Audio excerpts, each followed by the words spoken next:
It must have been exciting being a Star Wars fan, coming out of college, to go work for LucasArts.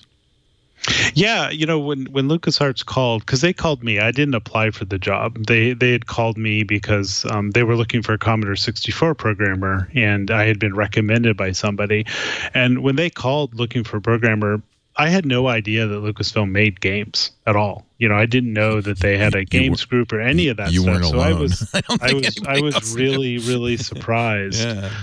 But yeah, no, it was a great, right? I mean, it's like the dream job in some ways. What was your first game? You were doing ports for the Atari 800, which means I was an Atari 800 fanatic, so that means I played a few of your games. What games did you port?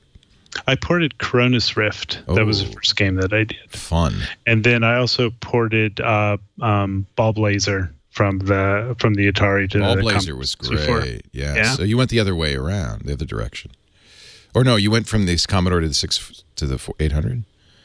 No, I went from the Atari to the Commodore. So I was porting from the Atari to the Commodore. Oh, interesting. You were right. Of course, that's why they wanted a Commodore kid. Yeah. I get it. You're taking because they had nobody on staff that did Commodore 64 programming. There was a big difference, as I remember. The Atari had a lot of hardware support for sprites and for music and stuff. Was it hard to do those ports?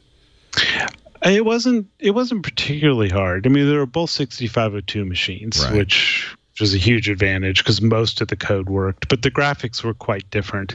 I don't know that one had better graphics than the other, but they were just quite different. You know, the Atari had these, you know, very, I think they were very tall sprites that you could do, where the Commodore, you know, had basically square sprites and things like so that. It was a little bit different. And the Commodore, you know, did character set graphics really well, and the Atari you know, didn't. And but I shared an office with the guy who was doing the Atari port, and so we worked very closely together to do that. Yeah. Did you write tools to do it, or did you do it all by hand? We had an assembler, Chip Morningstar, who worked at Lucasfilm. He had written a custom assembler for 6502, and so we had that assembler.